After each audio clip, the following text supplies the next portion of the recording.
Hello students, in this video we will take up with the next topic, and that is another mode of passive transport, diffusion.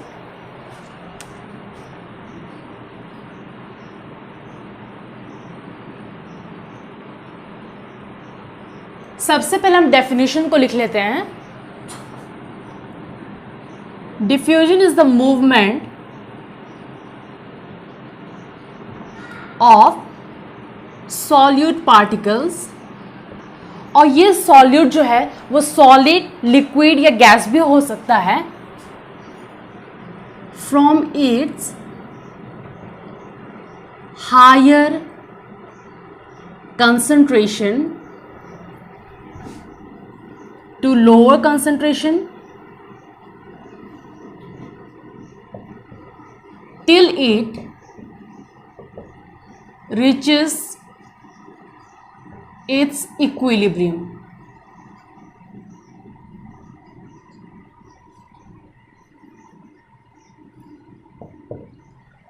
इसमें तीन चीजें बहुत ही important हैं. इससे पहले का जो टॉपिक था वो था ऑस्मोसिस. उसमें जो मूवमेंट हो रही थी पार्टिकल्स के, that was a movement of solvent. But diffusion process में जो मूवमेंट हो रही है वो सॉल्यूट पार्टिकल्स की मूवमेंट हो रही है, और वो सॉल्यूट सॉलिड, लिक्विड या गैस भी हो सकता है, from its higher concentration to lower concentration. Osmosis में जो था सेमी परमेबल मेम्ब्रेन नेसेसरी था, बट डिफ्यूजन प्रोसेस में semi permeable membrane is not necessary. Osmosis भी एक पैसिव ट्रांसपोर्ट था और डिफ्यूजन भी एक पैसिव ट्रांसपोर्ट है. दैट इज वाई ये चीजें बिल्कुल कॉमन है till it reaches its equilibrium. तो ये रहा डेफिनेशन हमारा डिफ्यूजन का. The movement of solute particles from its higher concentration to lower concentration till it reaches its equilibrium. हमने कहा कि ये सॉलिड, लिक्विड, गैस फॉर्म में भी हो सकती हैं, तो इसके एग्जांपल्स देख लेते हैं. Solid, liquid, gas. अब हम देखेंगे कि इन सॉलिड में मूवमेंट कैसे होंगी. सॉलिड में डिफ्यूजन का एग्जांपल हम ले सकते हैं स्मोक.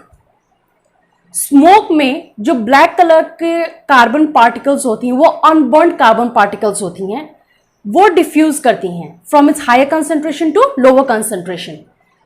वो किस फॉर्म में है? एयर में प्रेजेंट है, यानी गैसियस स्टेट में प्रेजेंट है, और जो हमारा स्मोक जो अनबर्न्ड कार्बन पार्टिकल्स हैं वो सॉल्यूट है. तो ये पहला एग्जांपल, अनबर्न्ड कार्बन पार्टिकल्स यानी कि स्मोक. लिक्विड में जो सॉल्यूट है वो कैसे डिफ्यूज होगा? जब भी हम कोई लेमन को स्क्वीज करते हैं, नींबू को निचोड़ते हैं, तो वो वाटर के साथ मिक्स हो जाता है. लेमन इज अ सॉल्यूट और जो वाटर होगा वो क्या होगा? हमारा सॉल्वेंट होगा. तो वो जो सॉल्यूट है वो मिक्स हो रहा है from its higher concentration to lower concentration. तो lemon juice is a example of liquid diffusion.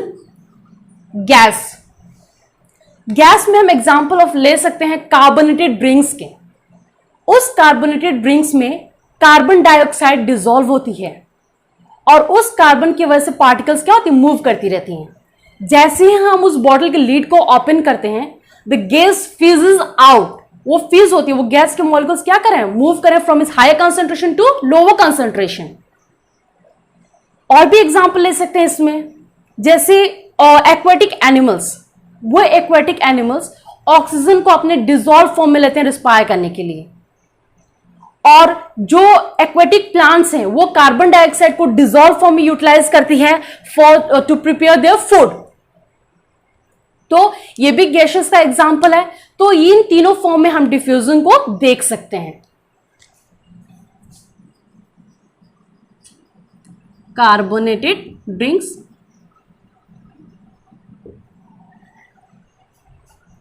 Diffusion को हम अपने डेली एग्जाम्पल से भी ले सकते हैं. पहला, जब भी हम परफ्यूम को अपने क्लोथ्स पे स्प्रे करते हैं और कोई दूसरा हमारे रूम में एंटर कर जाए तो वो तुरंत स्मेल कर लेता है। और ये कैसे पॉसिबल है? जो परफ्यूम हमने अपने क्लोथ्स पे स्प्रे की है वो उस जगह पे हायर कंसंट्रेशन में है और वो हायर कंसंट्रेशन से लोअर कंसंट्रेशन की तरफ डिफ्यूज हो रही है। और ये डिफ्यूजन कब तक होगा? जब तक कि वो इक्विलिब्रियम स्टेट में मिक्स ना हो जाए, है ना। दूसरा, एक बीकर ले लीजिए, उस बीकर में हम पानी डाल देंगे और उसमें एक दो जो भी है इंक के ड्रॉप्स डाल दीजिए।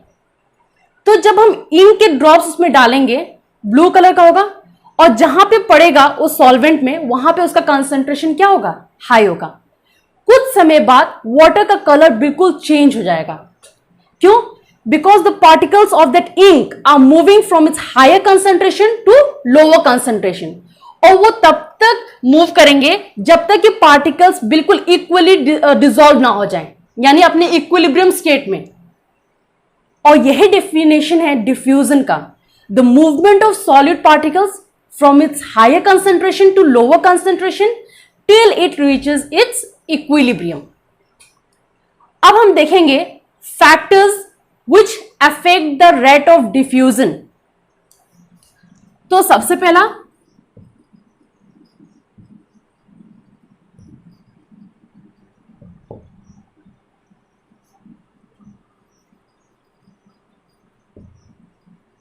that affect the rate of diffusion.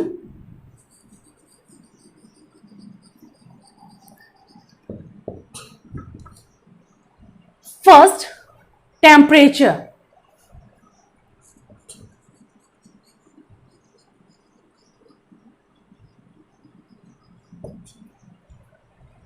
Higher the temperature, faster will be the rate of diffusion. Higher the temperature, faster will be the rate of diffusion.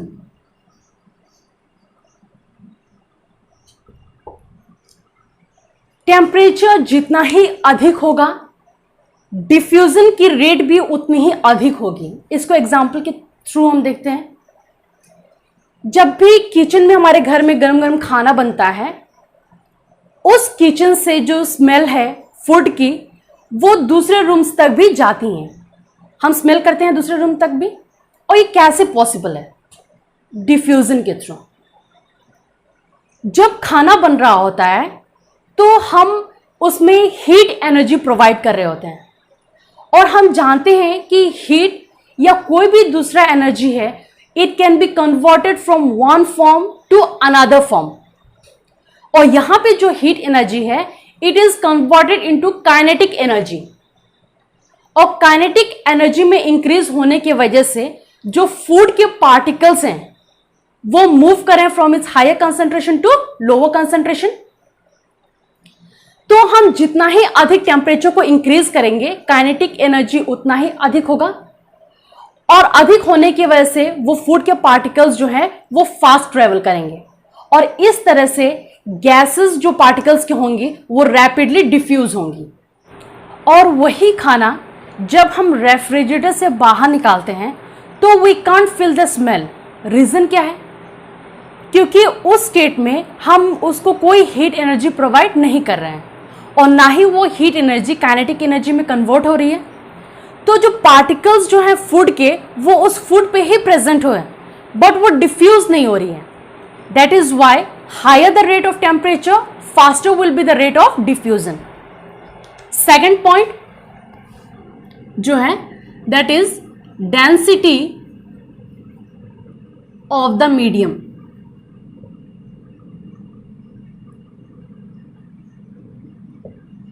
इसको ग्राहम ने एक्सप्लेन किया था।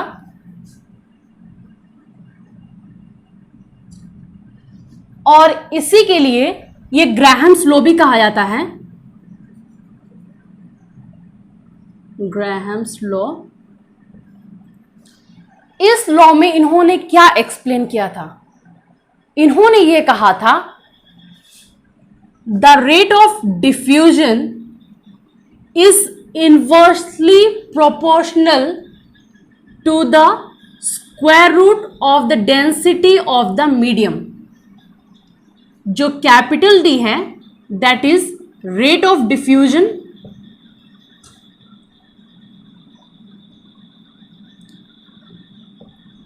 that is inversely proportional to the square root of density of the medium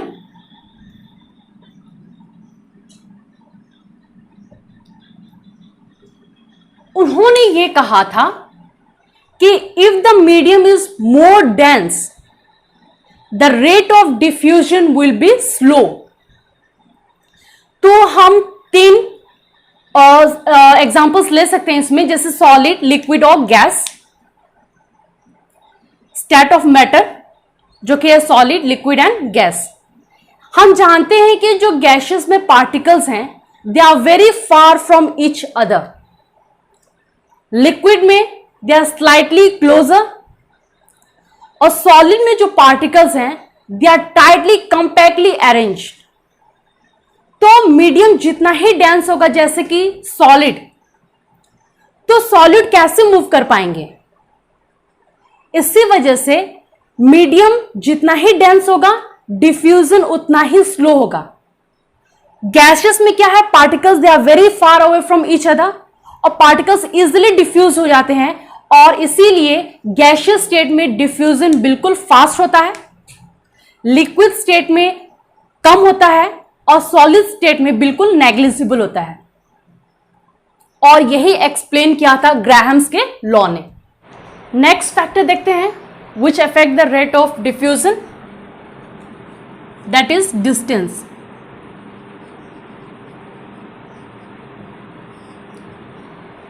temperature वाले point में हमने ये देखा था, higher the temperature faster will be the rate of diffusion. इसमें बिल्कुल ऑपोजिट है. Higher the distance,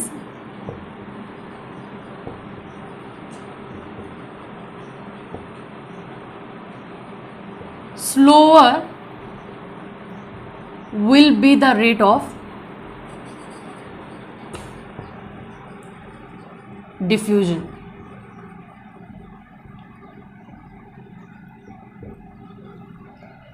टेम्परेचर में क्या था, वो टेम्परेचर जो हीट एनर्जी है वो काइनेटिक एनर्जी में कन्वर्ट हो रही थी, जिसकी वजह से फूड के पार्टिकल्स रैपिडली मूव कर रहे थे और डिफ्यूज हो रहे थे. इसमें क्या है, डिस्टेंस में पड़ोसी के घर पे जब भी खाना बनता है तो we are not able to smell that food. और वो रीजन क्या है, उस फूड को उनके घर के लोग जो हैं वो स्मेल कर पा रहे हैं बट हम नहीं कर पा रहे हैं. क्यों? क्योंकि हम उनसे अधिक दूरी पे हैं, डिस्टेंस पे हैं, और जो पार्टिकल्स हैं they never travel very far. That is why higher the distance slower will be the rate of diffusion. Next point हम देखते हैं. नेक्स्ट पॉइंट है gradient.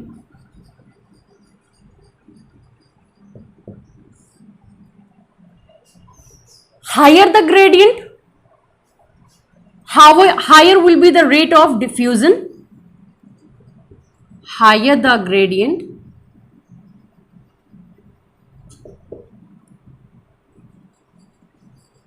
higher will be the rate of diffusion.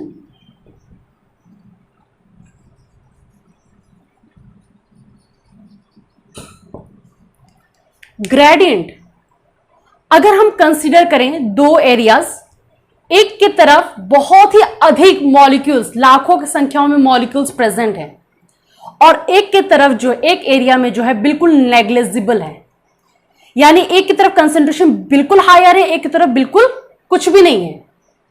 तो ऐसे जगहों पे क्या होगा कि मूवमेंट बहुत ही फास्ट होगा और चीजें बहुत ही फास्ट डिफ्यूज करेंगे from higher concentration to lower concentration. But जैसे ही उस ग्रेडियंट को हम बढ़ाते जाएं, मान लीजिए एक तरफ 1 लाख पार्टिकल्स कंसिडर किए हमने और दूसरी तरफ 50,000 कंसिडर कर लेते हैं, उसकी हाफ. तो जैसे जैसे हम ग्रेडियंट को इंक्रीज करेंगे वो रेट ऑफ डिफ्यूजन जो होगा वो स्लो होते जाएगा. That is why higher the gradient higher will be the rate of diffusion. हम ग्रेडियंट को जितना ही अधिक रखें डिफ्यूजन का रेट उतना ही अधिक होगा, और ग्रेडियंट जैसे जैसे कम होता जाएगा रेट ऑफ डिफ्यूजन क्या होगा, स्लो होते